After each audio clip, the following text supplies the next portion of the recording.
Eu só vou fazer um resuminho, então. No 34, nós vimos que o André Luiz chegou num posto avançado de Nosso Lar, que era uma casa de uma viúva. Essa viúva estava trabalhando, os filhos estavam por ali, um estudando, um moleque de uns 12 anos estudando, a menina mais nova, uma adolescente, e agora, então, no capítulo 35, eles vão fazer um evangelho no lar, né? Então, esse capítulo vai ser muito interessante para a gente perceber o que acontece numa reunião de evangelho no lar, sem que as pessoas percebam. Apesar que essa senhora tenha mediunidade, a filha mais nova dela também tenha mediunidade, mas vamos então iniciar o 35. Nas primeiras horas da noite, Dona Isabel abandonou a agulha e convidou os filhinhos para o culto doméstico. Notando o interesse que me despertavam as crianças, Aniceto explicou: as meninas são entidades amigas de nosso lar, que vieram para serviço espiritual e resgate necessário na terra. O mesmo, porém, não acontece ao pequeno que procede de região inferior.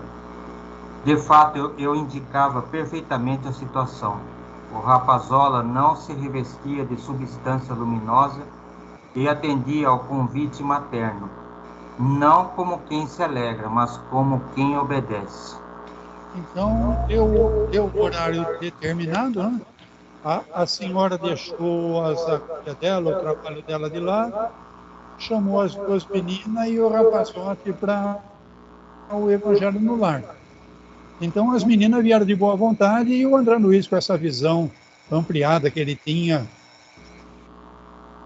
conseguido lá no grupo mensageiro antes de vir, ele percebeu que esse rapazote aí, ele estava ali meio contra a vontade dele, né? Ele estava atendendo porque era o horário, era costume, estão chamando, ele está obedecendo, não é da livre, espontânea vontade dele, não. Vamos lá, então. Com tamanha naturalidade, se sentaram todos em torno da mesa, que compreendi a antiguidade daquele abençoado costume familiar. A filha mais velha, que atendia por Joaninha, trazia cadernos de anotações e recortes de jornais. A viúva sentou-se à cabeceira e, após meditar breves instantes, recomendou à pequena Nelly, de 9 anos, fizesse a oração inicial do culto, pedindo a Jesus o esclarecimento espiritual. Todos os trabalhadores invisíveis sentaram-se respeitosos. Isidoro e alguns companheiros mais íntimos do casal permaneceram ao lado de Dona Isabel, sendo quase todos vistos e ouvidos por ela. Então, logo começou aquele serviço espiritual da família, as luzes ambientes se tornaram muito mais intensas. Profunda sensação de paz envolvia meu coração. A pequena Nelly, em voz comovente, fez a prece: Senhor, seja feita a vossa vontade, assim na terra como nos céus. Se está em vosso santo desígnio que recebamos mais luz, permiti, Senhor, tenhamos bastante compreensão no trabalho evangélico. Dai-nos o pão da alma, a água da vida eterna. Sede em nossos corações, agora e sempre. Assim seja. Que legal, né? Então, a menina novinha fez uma prece simples e tão interessante, né? E completa, né? Não precisa grandes coisas para fazer uma prece de abertura, né? E o que ela fez foi muito interessante, eu achei, entendeu? Então, veja bem, começou uma reunião de evangelho no lar. Horário marcado, o André Luiz percebeu que era costume do pessoal. E o pessoal do Nosso Lar que estava por ali se achegaram também, tá? Então, os trabalhadores invisíveis são os espíritos que estão ali naquele posto avançado e se tornou a casa dessa senhora viúva, né? E o Isidoro está junto, tá? O Isidoro, alguns companheiros ficaram mais perto da Dona Isabel, tá? E os outros, então, todo mundo sentado, e o André Luiz percebeu que a luminosidade aumentou, mas não é a luminosidade da lâmpada elétrica ou lamparina, sei lá o que eles estavam usando, é a espiritualidade do pessoal. A prece da menina, vai começar o Evangelho no lar, o pessoal já se ligou ao alto, a luz do ambiente melhorou, tá? Então vamos lá, Dona Isabel pediu. A filha mais velha lê-se uma página instrutiva e consoladora, e em seguida algum fato interessante do noticiário comum, ao que Joaninha atendeu lendo o pequeno capítulo de um livro doutrinário sobre a irreflexão e um episódio triste de jornal leigo. A primogênita de Isidoro, que revelava muita doçura e afabilidade, parecia impressionada. Tratava-se de uma jovem de bairro distante, vítima de suicídio doloroso. O repórter gravara a cena com característicos muito fortes. A leitora estava trêmula, sensibilizada. Olha que interessante, né? Então eles fizeram o Evangelho no lar, mas eles não usaram o Evangelho segundo o Espiritismo. Eles usaram algum livro doutrinário. Então, muitas vezes a gente já está cansado de fazer o Evangelho abre aleatoriamente, cai sempre no mesmo lugar. Então a gente pode pegar um outro livro, né?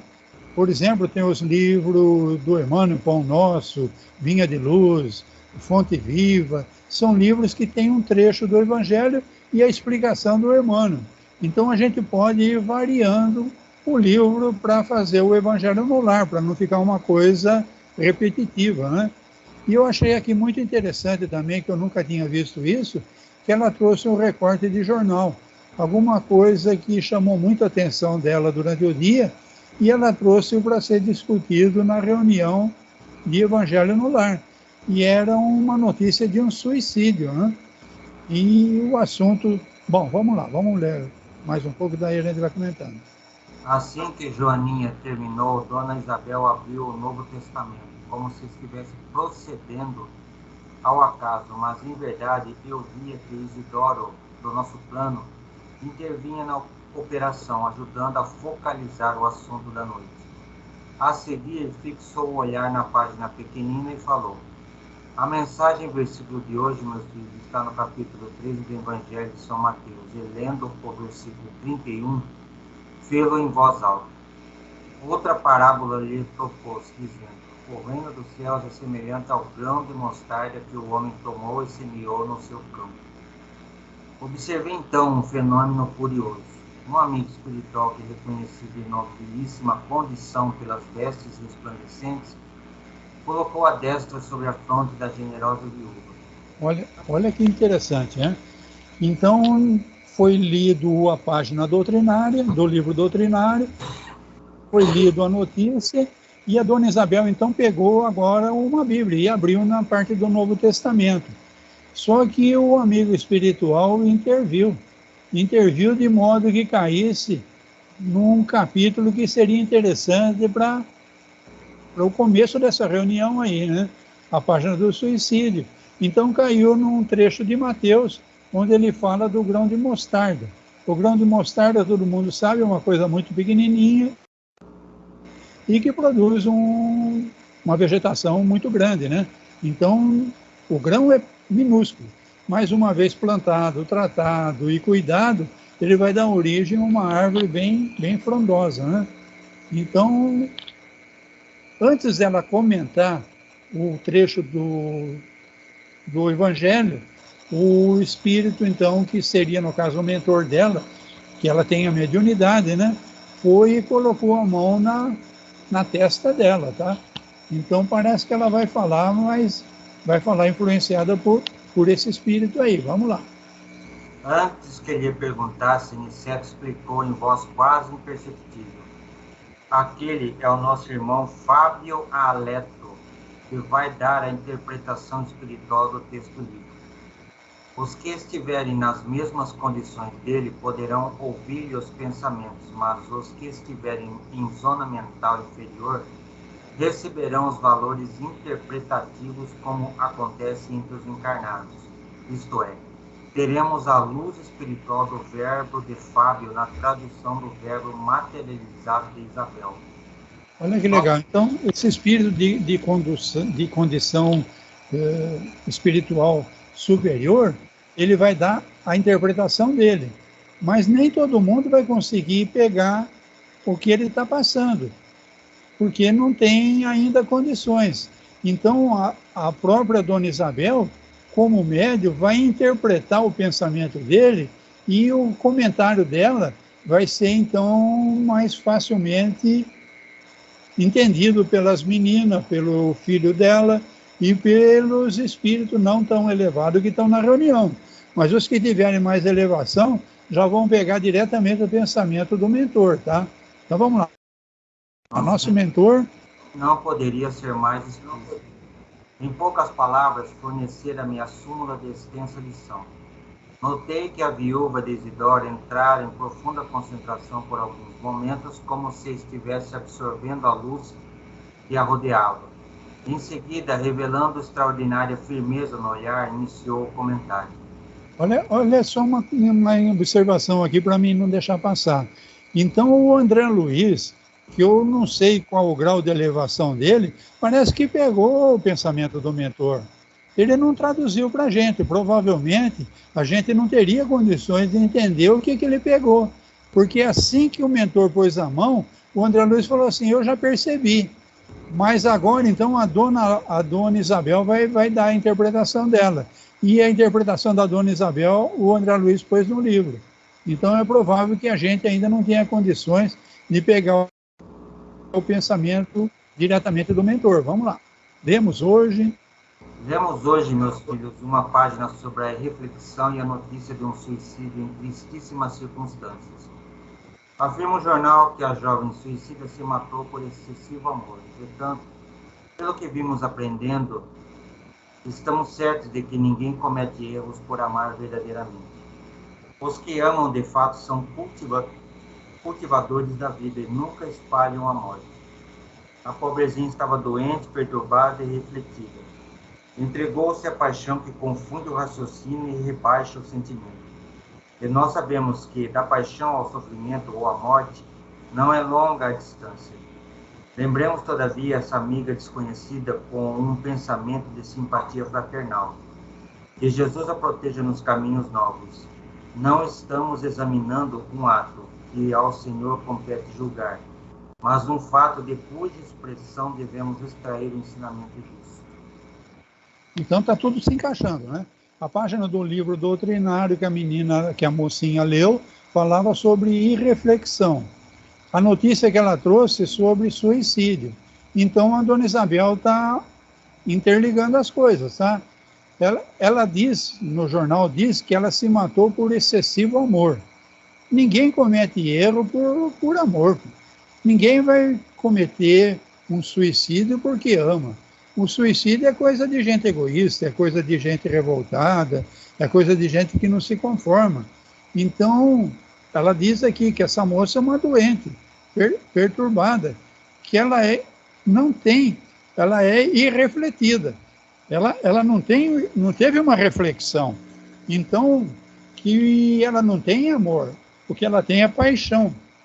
A gente confunde muito paixão como um amor assoberbado, mas não é isso, tá? Amor é uma coisa sublime, é uma coisa de compreensão, de entrega, e paixão é o contrário. Paixão é uma coisa é uma coisa de gente egoísta, a paixão. Então, a paixão está mais para doença do que nada a ver com o amor, tá? Então, isso daí confunde o raciocínio e rebaixa o sentimento. Então, paixão, sofrimento, morte, tem tudo a ver. Amor não, amor é outra coisa, tá? Então, que Jesus proteja a moça nos novos caminhos, mas ela cometeu um erro muito sério, tá? O que ela tinha não era nada de amor, tá? Era egoísmo.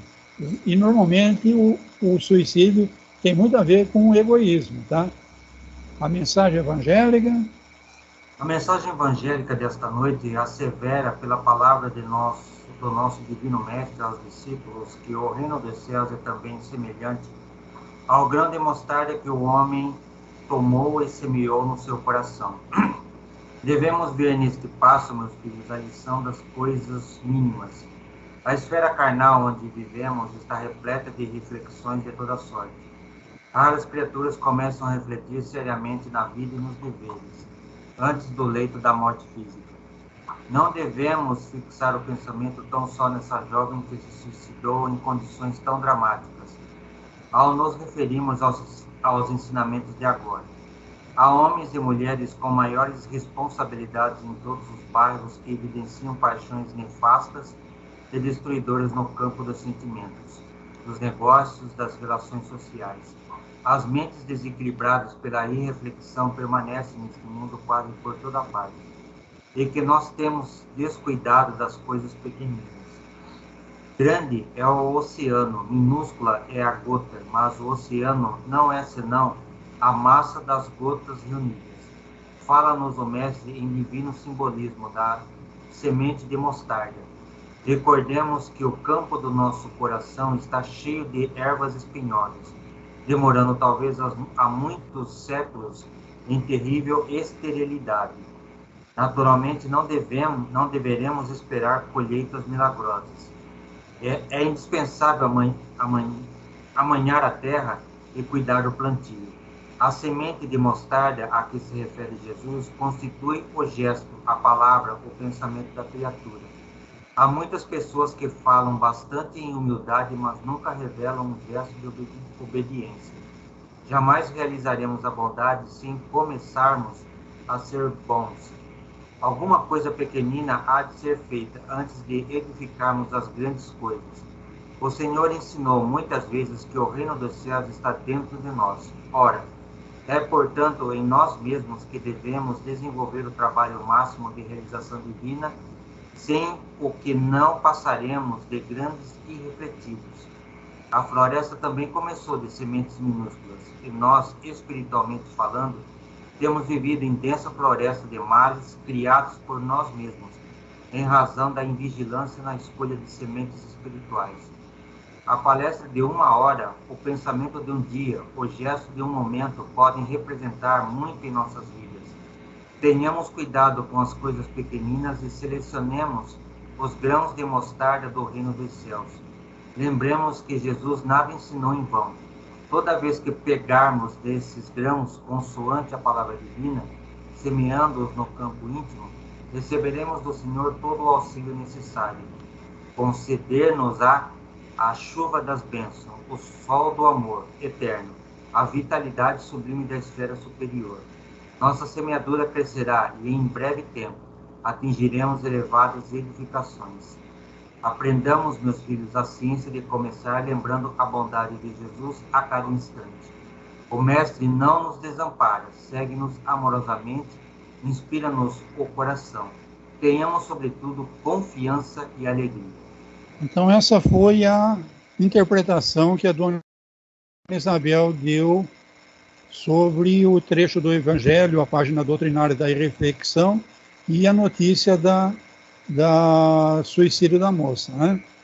Então ela fala aqui que a lição, destacando, né, na esfera carnal, as paixões nefastas e destruidoras, elas não são só na parte amorosa de sentimentos, né? Ela também, além do sentimento, a paixão pode estar ligada a negócios. Então, uma pessoa tem uma paixão por fazer aqueles negócios que ela sai da simplicidade, ela torna doentia também, tá? E nas relações sociais. Então, tem muitas pessoas que querem ser conhecidas, querem ser famosas. Então, aquilo vira uma coisa doentia também, essa paixão por querer ser destacada, né? Então, achei interessante aqui quando ela fala da gota, né? Então, cada um de nós é uma gota. Mas o oceano não é não uma massa de todas as gotas reunidas. Então, a gente reclama, o mundo está diferente, o mundo está ruim, a psicosfera está horrível. Só que a psicosfera é o oceano, que é constituído de gotas, e nós somos uma gota, tá? Então, se cada gota for melhorando, o oceano vai melhorar também, né? Então, ela fala que a semente da mostarda, que Jesus se refere, é como um gesto, uma palavra, um pensamento da criatura, tá? São coisas pequeninas que vão fazendo a modificação acontecer, tá? Então ela fala que muitas pessoas falam de humildade, mas nunca revelam um gesto de obediência. É humilde, mas não obedece ensinamentos, não obedece nada. Então, cadê a humildade, tá? E achei interessante essa parte aqui também. Jamais realizaremos a bondade sem começar a ser bom. Então, a pessoa só consegue realizar a bondade se primeiro ela se tornar boa. Então, a questão do oceano está poluído. Tá, e você que é uma gota, você está poluído ou não? Então, se você se despoluir, o outro, o oceano vai acabar despoluindo também, tá? E o reino do céu está dentro de nós. Então, não adianta eu implorar por uma coisa distante, para Jesus vir aqui resolver, para os anjos guardiões virem aqui com a sua espada e resolver essa situação e fazer a regeneração do planeta. Nada disso. Isso tudo está dentro de nós. Se nós, as gotinhas, melhorarmos, o oceano vai melhorar, tá? E nós mesmos desenvolver o trabalho máximo da realização divina. Então, Deus age em favor das criaturas através das criaturas. Deus fez leis que são eternas e são duradouras e são irrevogáveis. Então, eu vi um exemplo, por exemplo, do Francisco de Assis. Ele tinha um grupo de monges que trabalhavam com ele, e esses monges tinham ido visitar um leprosário. Nesse leprosário, todo mundo recebeu as bênçãos, não sei o quê, mas tinha um leproso lá que era muito rebelde, tá? Ele já vinha xingando, não acredito em nada disso, vocês querem orar, vocês orem, mas eu não acredito em nada disso, batati, batatá. Aí os monges vieram e falaram para o Francisco de Assis, olha, tudo bem, todo mundo aceitou, todo mundo orou conosco, mas tem um lá que é complicado. Francisco de Assis falou assim, eu vou lá então. Aí Francisco de Assis chegou, o cara veio para o lado do Francisco do mesmo jeito. Não adianta você vir com essas ladainhas, eu não acredito em nada disso, você quer orar, você ora, mas eu não acredito. Ele falou, Francisco de Assis falou para ele, você permite que eu passe a noite orando ao teu lado? Por mim você faz o que você quiser, eu não estou nem aí, eu não acredito nisso mesmo. E Francisco de Assis, então, ficou a noite inteira orando por aquele leproso. Quando amanheceu o dia, o leproso olhou para o corpo dele e estava limpinho, ele estava curado. Aí então ele se encantou com aquilo, ele falou, não, eu vou ser um monge também lá dos franciscanos, eu vou trabalhar com vocês, e assim aconteceu. Só que quando ele estava seguindo os ensinamentos de Francisco de Assis e acompanhando Francisco de Assis, ele vira e mexe, ele tinha aqueles ataques de raiva, de incompreensão, de rebeldia. Então ele não estava conseguindo se manter, ser uma pessoa boa, como diz o texto aí, entendeu? Aí ele foi procurar Francisco. Aí, Francisco, eu estou encantado com isso tudo que eu estou aprendendo, mas eu não consigo me controlar. Eu ainda perco a paciência, eu fico irritado. Aí então Francisco falou assim, eu vou passar a noite inteira orando por você, então. Aí, durante a noite inteira, Francisco ficou orando para que ele conseguisse controlar a raiva. De manhã seguinte, o leproso estava leproso de novo. Tá? Então, ele não era leproso por um castigo. A lepra era um meio de manter aquele espírito rebelde, revoltado, dentro de uma condição que seria de aprimoramento do espírito. Quando foi tirado a lepra, ele voltou a ser irascível e do mesmo jeito que ele era. E ele percebendo, então, ele pediu que ele queria melhorar.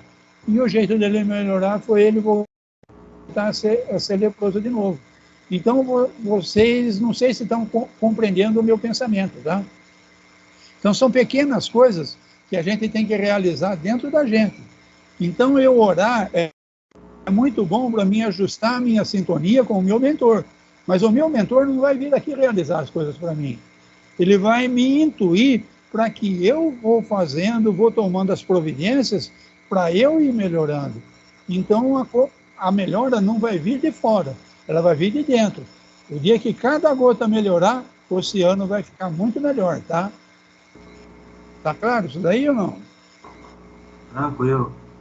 Então vamos lá, reparei que Fábio retirou a mão da fronte da viúva e observei que ela entrava a meditar, como quem sentir o afastamento da ideia em curso. Havia grande comoção na Assembleia Invisível, as crianças que, por sua vez, também pareciam impressionadas. Dona Isabel voltou a contemplar maternalmente os filhos e falou: procuremos agora conversar um pouco. Legal, então esse Fábio aí era o mentor que estava inspirando a Dona Isabel para fazer a interpretação do texto, né? Aí ele tirou a mão e comoção da Assembleia. Então, a Assembleia são os espíritos que estão nesse posto avançado de nosso lar assistindo à reunião, invisível às crianças. As crianças não estão vendo eles, tá? A Dona Isabel parece que vê. Então vamos lá, agora a Dona Isabel vai começar a conversar com os filhos, mas isso é no próximo capítulo. Nós encerramos então o capítulo 35. E aí, pessoal, vocês imaginavam que acontecia isso tudo numa simples reunião de Evangelho no Lar? Imaginar eu não imaginava, mas como diz a nossa conversa aqui, né, habitual do nosso Evangelho, os espíritos não podem, né, tirar no caso do leproso que você comentou, né? Ele queria melhorar, né? Ele achava que tudo aquilo era baboseira, beleza. Então eu vou curar sua lepra. Beleza, curou? Vou lá, joia. Mas depois teve recaída, começou tudo de novo. Aí foi lá atrás do Francisco de Assis, falou para ele: eu vou curar você, vou orar para curar você, beleza. Chegou, foi lá, curou. O que aconteceu no outro dia? Levantou leproso, quer dizer, a doença que ele tinha era literalmente o que ele precisava passar para tentar melhorar internamente o que ele estava sentindo, né? É por isso que eu lembrei dessa história, porque tudo é interior, entendeu? Então, uma prece de uma pessoa como Francisco de Assis, que ele estava encarnado ainda, ela foi atendida pelo plano espiritual. Eles vieram lá e limparam a lepra do cara. Mas o cara espiritualmente não tinha melhorado. Ele não tinha se tornado uma pessoa boa. Então ele estava num ambiente de bondade, querendo fazer bondade, mas ele não tinha se tornado uma pessoa boa ainda. E ele não se conformava com aquilo. Ele queria se tornar uma pessoa boa. Então Francisco orou de novo e a espiritualidade viu que para aquele espírito se tornar uma pessoa boa, ele precisava continuar leproso, tá?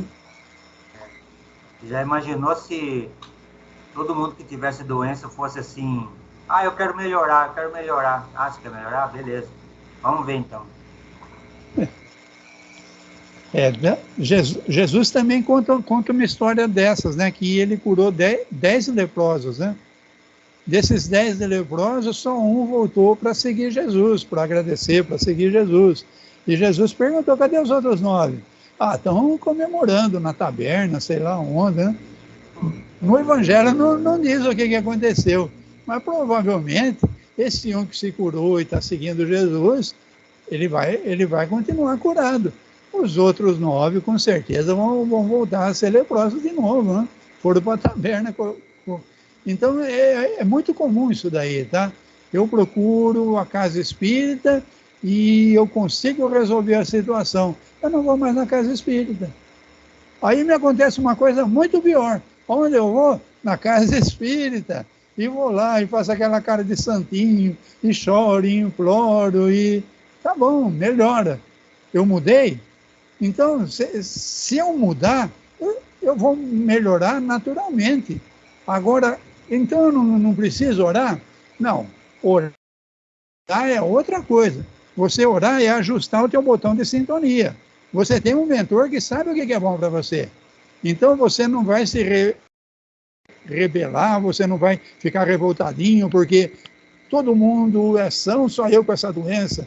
Calma, cara. Deus não dá ponto sem nó.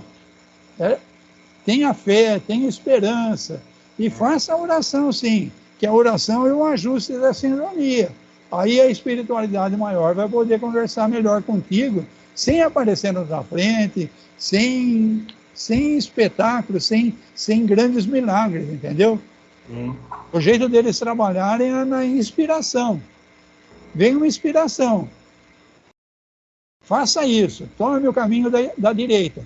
Mas só que você tem que tomar cuidado que a tua sintonia não estiver bem ajustada, e tem outro pessoal do outro lado lá que vai, na mesma hora, falar assim, que nada, do lado direito não está com nada, vamos pelo lado esquerdo mesmo. E você não vai poder culpar. Ah, mas mandou eu ir para a direita, mandou o outro lado, falou que a direita não prestava, que a esquerda que era boa, aí eu fui para a esquerda. Ok, você escolheu. Pô. Então a oração é importante para isso, tá? Para ajustar a sintonia. Com certeza. Bom, eu estou curioso para ver a conversa da mãe com os filhos. Vamos lá, então, no capítulo 36? Vamos lá, então. Mãe e filhos. No comentário evangélico, eu recolhi observações interessantes. Tal como no caso de Ismália, quando lhe ouvíamos a sublime melodia, a interpretação de Fábio estava cheia de maravilhas espirituais que transcendiam a capacidade receptiva de Dona Isabel. A viúva de Isidoro parecia deter tão somente uma parte. Olha que interessante aí. Então, o André Luiz parece que percebeu mais do que a Dona Isabel conseguiu perceber, tá? Porque o André Luiz está falando que a explicação do mentor, que ele pegou diretamente do pensamento do mentor, era uma sublime melodia. Mas a interpretação que a Dona Isabel deu pegou uma parte só do que ele passou, tá? Vamos lá, desse modo... As crianças recebiam a lição de acordo com as possibilidades mediúnicas da palavra materna, enquanto que a nós outros se propiciava o ensinamento com maravilhoso conteúdo de beleza. Sempre solícito, o instrutor esclareceu. Não se admirem do fenômeno. Cada qual receberá a luz espiritual conforme a própria capacidade. Há muitos companheiros nossos aqui reunidos que registram o comentário de Fábio com mais dificuldade que as próprias crianças. Experimentam ainda grandes limitações. Havia grande respeito em todos os desencarnados presentes. Então isso daí está parecido com o trabalho que eles fizeram de oração lá perante as pessoas que estavam dormindo, né?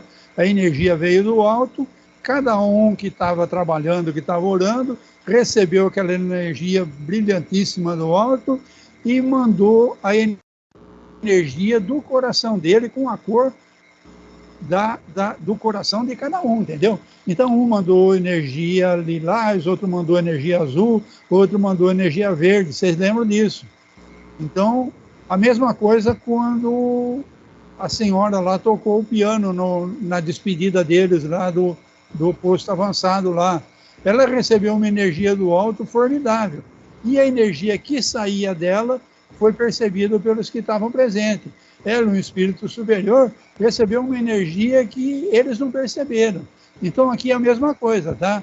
A Dona Isabel conseguiu passar para os filhos uma interpretação. Mas tinha espíritos ali que estavam ali no posto avançado de nosso lar, acompanhando a reunião, que nem o que as crianças perceberam, elas conseguiam perceber ainda, tá? Então você veja como é interessante. A mesma pessoa falando, cada um percebe de acordo com o seu grau de adiantamento. Vamos lá. Fábio Aleto sentou-se em plano superior, ao passo que Isidoro se acomodava junto da esposa, no impulso afetivo do pai que se aproxima, solícito para a conversação carinhosa com os filhos bem-amados. Nesse instante, a pequenina Marieta, que parecia haver atingido 7 anos, aproveitando o momento de palavra livre, perguntou à mãezinha em tom comovedor. Dá uma paradinha antes da gente entrar no que ela perguntou, então. Então, o Isidoro a Dona Isabel é viúva do Isidoro. O Isidoro é a Dona Isabel tinha mediunidade, eles montaram essa casa com esse salão, parece que eles têm um tipo de um centro espírita na casa deles. O Isidoro desencarnou, conseguiu autorização em nosso lar, e ele está agora junto à esposa. Então a esposa consegue perceber o Isidoro junto dela, tá? Então você veja aí que diferença do André Luiz. O André Luiz levou 7 anos no umbral. A filha mais nova do Isidoro vai falar aí que ela está em torno de 7 anos. Então, provavelmente ele desencarnou há menos de 7 anos. Ele já teve nosso lar e já recebeu autorização para trabalhar na casa dele junto com a viúva dele. Vamos ver o que a menina falou então. Mamãe, se Jesus é tão bom, por que estamos comendo só uma vez por dia aqui em casa? Na casa de Dona Fausta, eles fazem 2 refeições, almoço e janta.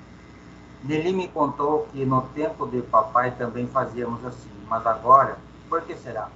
Olha que pancada, hein?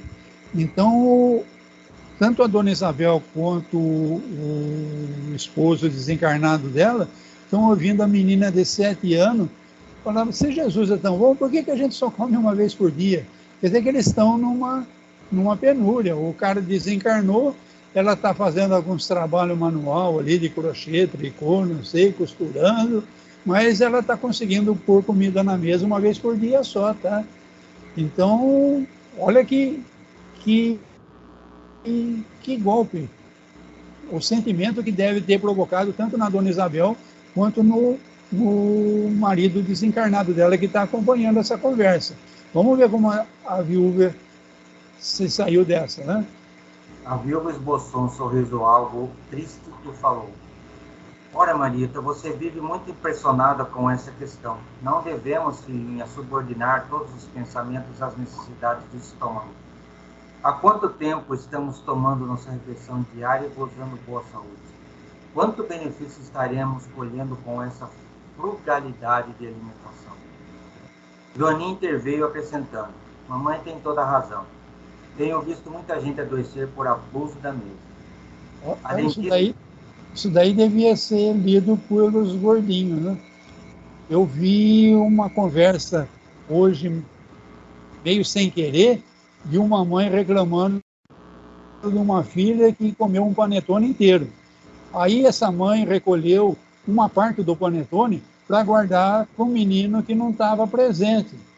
E essa moça que comeu o panetone inteiro descobriu o pedacinho que estava reservado para o menino que não tinha experimentado. Foi lá e comeu o panetone do menino mesmo. Então você veja aqui que não fica impressionado se você está comendo muito ou está pouco. Você está comendo muito e está com muita saúde. E isso daí te dá um corpo ágil, você está forte, você está bem. Quantos benefícios você está colhendo com a fragilidade da alimentação? E a outra fala assim, mamãe tem toda a razão. Tenho visto muita gente adoecer por abuso da mesa. Então, nessa conversa aí, a moça terminou falando assim, mas eu tenho ansiedade. A senhora não sabe o que é ansiedade. A senhora não sabe por que um ansioso não consegue se controlar. Bom, ansiedade é uma doença realmente, mas é uma doença do espírito, não tem nada a ver com o corpo, tá? Então, esse espírito devia ter algum raciocínio, alguma reflexão para ver que a ansiedade é uma doença espiritual e ela tem que se controlar sim, tá? Vamos lá. Além disso... Acentuou Dona Isabel confortada. Vocês devem estar certos de que Jesus abençoou o pão e a água de todas as criaturas que sabem agradecer as dávidas divinas. É verdade que Isidoro partiu antes de nós, mas nunca nos faltou o necessário. Temos nossa casinha, nossa união espiritual, nossos bons amigos. Convençam-se de que o papai está trabalhando ainda por nós. Nessa altura da palestra, dada a nossa comoção, Isidoro enxugou os olhos úmidos. Noemi, a caçula pequenina, falou em voz infantil. É mesmo, é verdade. Eu vi papai ajudando a segurar o bolo que Dona Cora nos trouxe domingo. Também vi, Noemi, disse Dona Isabel de olhos vivamente brilhantes.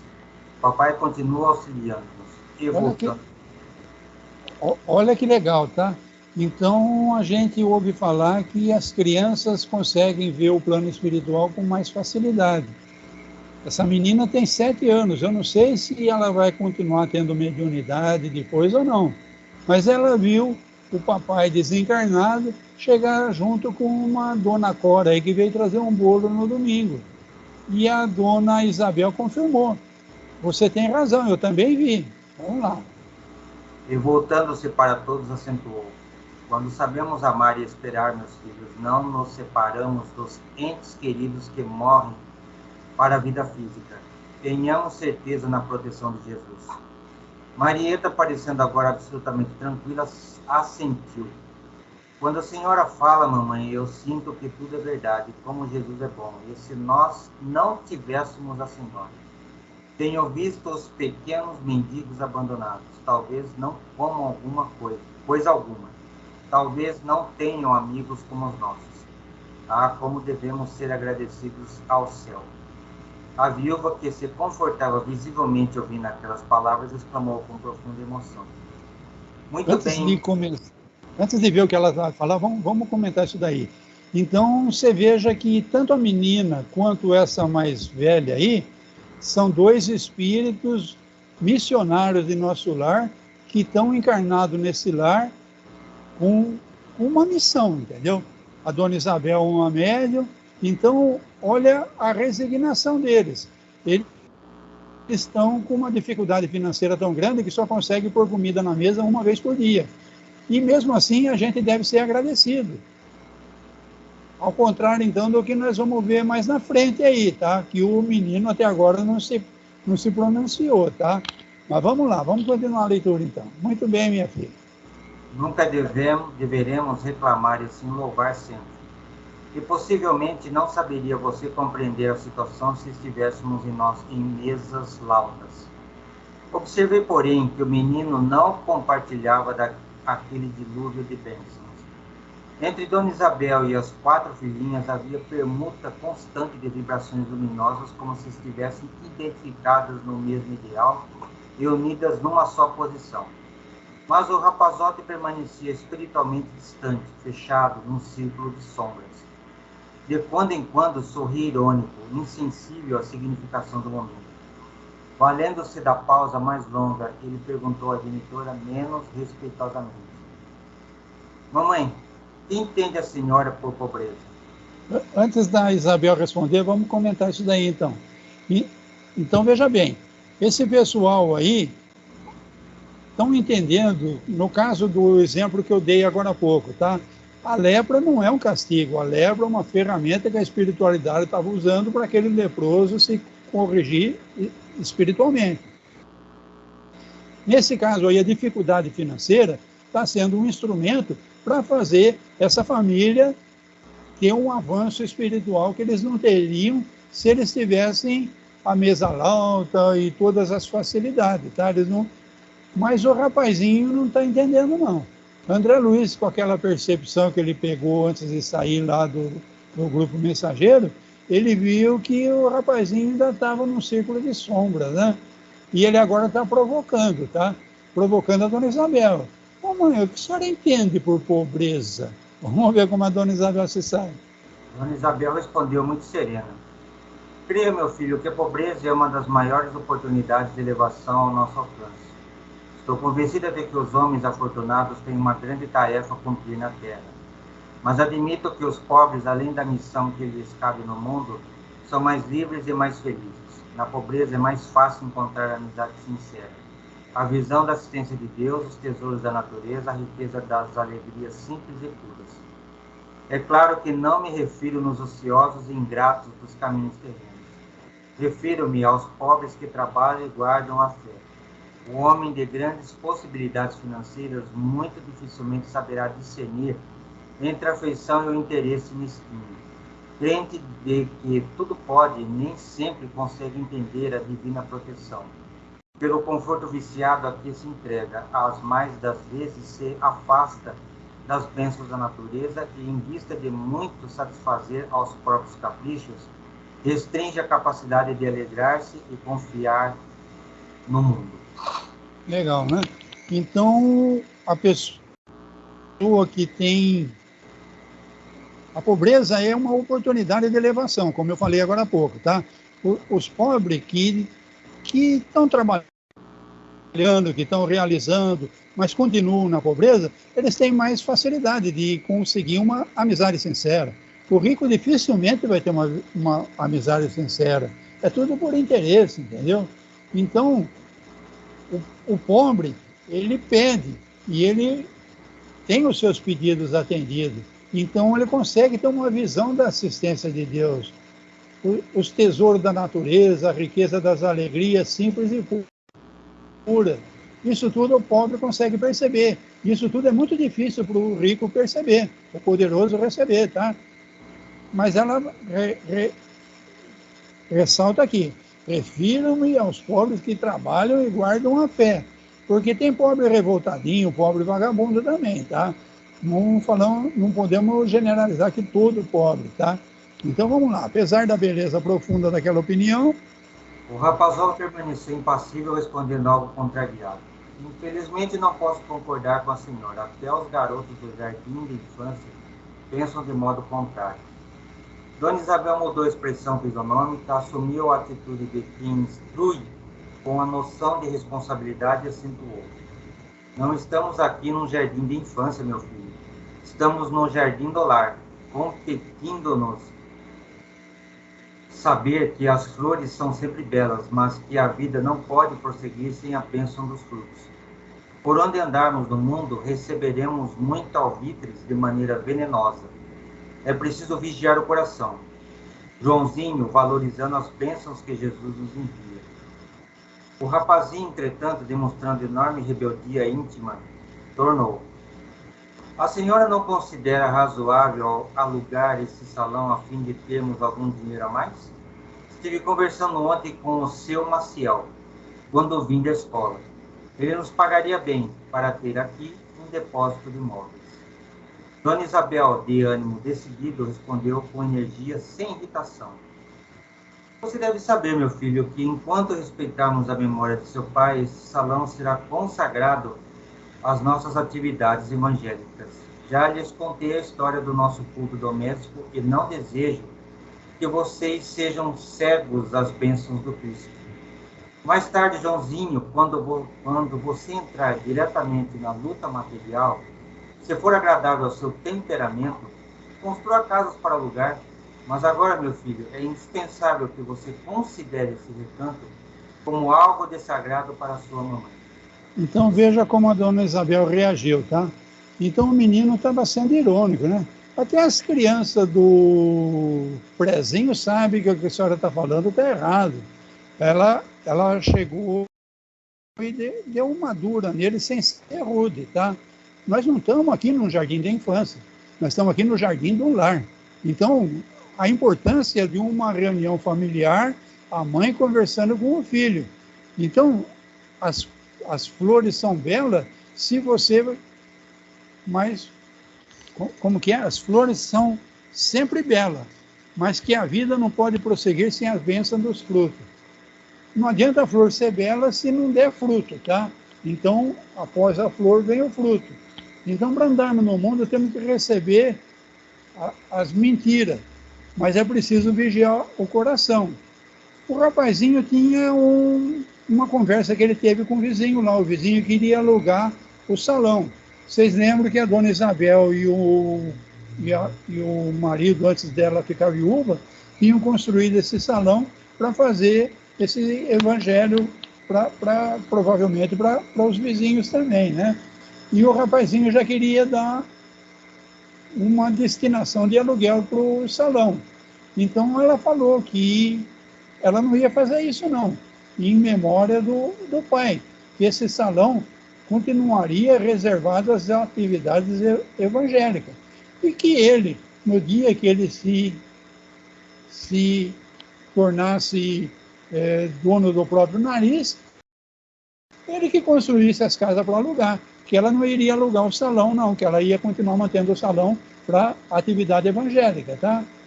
Vamos lá. E se eu insistir, perguntou mal-humorado o pequeno orgulhoso. A viúva, muito calma, esclareceu firme: Se você insistir, será punido, porque eu não sou mãe para criar ilusões perigosas ao coração dos filhinhos que Deus me confiou. Se muito amo vocês, precisaria incliná-los ao caminho reto. O pequeno quis retrucar, mas a luz emitida pelo tórax de Dona Isabel, ao que me pareceu, confundiu-lhe o espírito rebelde e viu calar-se a contragosto, amuado e enraivecido.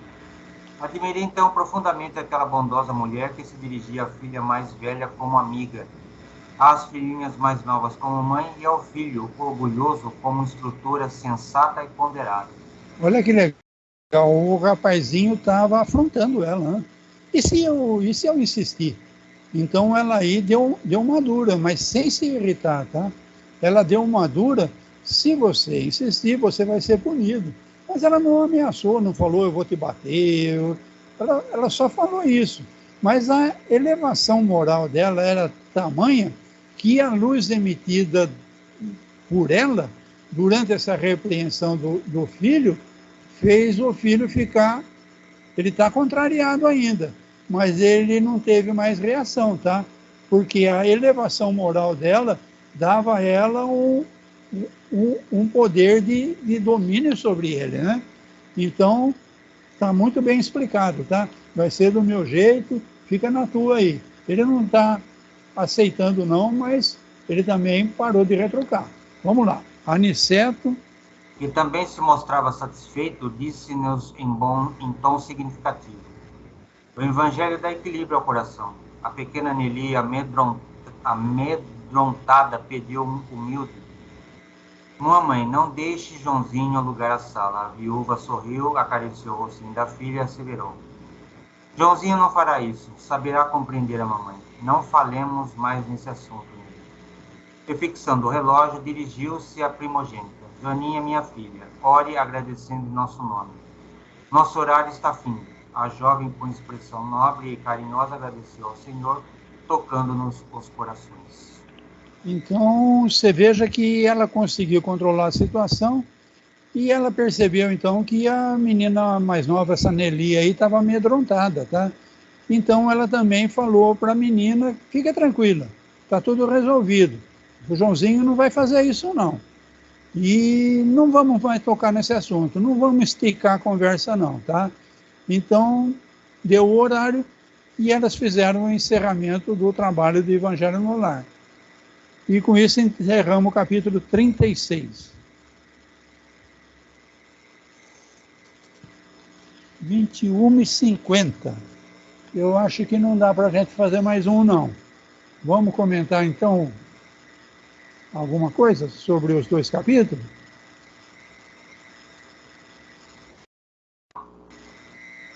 Já dá para ver que o menininho já tinha um impulso bem raivoso mesmo. Você viu que o próprio André Luiz percebeu uma coisa mais escura nele, entendeu? Então é muito comum isso daí num lar, né?